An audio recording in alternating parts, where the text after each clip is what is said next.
Hi everyone, అందరికీ నమస్కారం. నేను రేవతి. మరొక్కసారి మా రేట్స్ కిచెన్ ఛానల్కి స్వాగతం.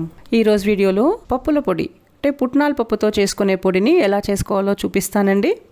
చాలా సింపుల్ అండ్ ఈజీ ప్రాసెస్ అండి. వేడి అన్నంలో నెయ్యి వేసుకొని ఈ పొడి కలుపుకొని తింటే సూపర్గా ఉంటుంది. మన సౌత్ ఇండియన్ టిఫిన్స్ అన్నిటితోనూ తినడానికి బాగుంటుంది. అన్నం టిఫిన్స్తో మాత్రమే కాదండి, ఈ వేపుడు కూరలు చేసుకున్నప్పుడు ఇంకా కొన్ని రకాల కూరలు చేసుకుంటున్నప్పుడు ఆఖరిలో చల్లుకుంటే చాలా రుచిగా ఉంటుంది. మరి తయారీ విధానం ఎలాగో చూద్దామా? రెసిపీ స్టార్ట్ చేసే ముందు మన ఛానల్ని ఇప్పటివరకు సబ్స్క్రైబ్ చేసుకోకుండా చూస్తున్న వాళ్ళైతే సబ్స్క్రైబ్ చేసుకోండి. లేటెస్ట్ అప్డేట్స్ కోసం పక్కనే ఉన్న బెల్ని ఆన్ చేసుకోండి. పప్పుల పొడి కోసం ఇది వేయించిన శనగపప్పు అంటే పుట్నాల పప్పు. ఈ కప్పుతో 1 కప్ తీసుకున్నాను.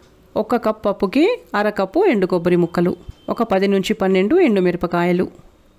మీరు తినగలిగే కారాన్ని బట్టి ఇంకా కాయలకున్న కారాన్ని బట్టి మిరపకాయలు తీసుకోండి.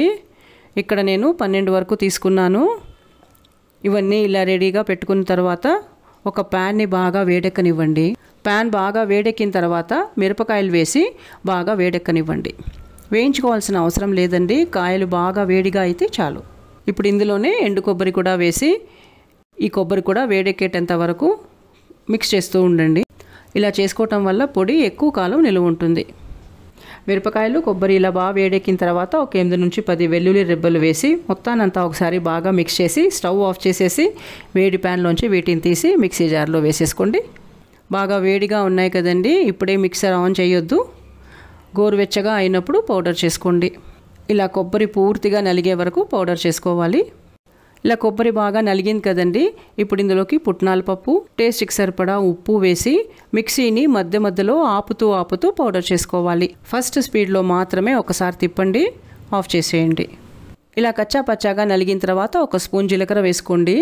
మిక్సీని ఫస్ట్ స్పీడ్లో మాత్రమే తిప్పాలండి. ఒకసారి తిప్పండి, మళ్ళీ ఆఫ్ చేసేయండి. ఒకసారి మళ్ళీ స్పూన్తో బాగా కలుపుకోండి, మళ్ళీ ఆన్ చేయండి. ఈ కొబ్బరి ఆల్రెడీ బాగా నలిగుంది కదండి, ఒకేసారి మిక్సీ ఆన్లో పెట్టుకుంటే పొడి ముద్దగా అవుతుంది. ఈ టిప్ కనుక పాటిస్తే పొడి ముద్దవ్వకుండా సూపర్గా వస్తుంది. ఒక 70% నలిగేటంత వరకు గ్యాప్ ఇచ్చి తిప్పుకున్న తర్వాత పల్స్లో తిప్పుకోవాలి. చూడండి, ఈ రకంగా మరీ నైస్గా కాకుండా లైట్గా గరుగ్గా ఉండాలి. ఒకసారి టేస్ట్ చూసి ఉప్పు సరిపోలేదంటే వేసుకొని ఒక్కసారి పల్స్ ఇవ్వండి. చూడండి, కొంచెం కూడా ముద్దవ్వకుండా ఎంత బాగా వచ్చిందో పొడి. మిక్సీలో తిరిగింది కదా, కొంచెం వేడిగా ఉంటుంది. వేడి పూర్తిగా తగ్గిన తర్వాత బాటిల్లో స్టోర్ చేసి పెట్టుకోండి. మిరపకాయలు కొబ్బరిని బాగా వేడి చేసి వేసాం కాబట్టి మీరు బయట పెట్టుకున్న 1 నెల రోజుల వరకు ఫ్రెష్గా ఉంటుంది. ఫ్రిడ్జ్లో పెట్టుకొని వాడుకునేటైతే ఇంకా ఎక్కువ కాలం నిలువ ఉంటుంది.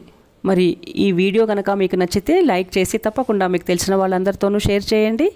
మరో వీడియోతో కలుద్దాము. Thanks for watching and thank you for your time.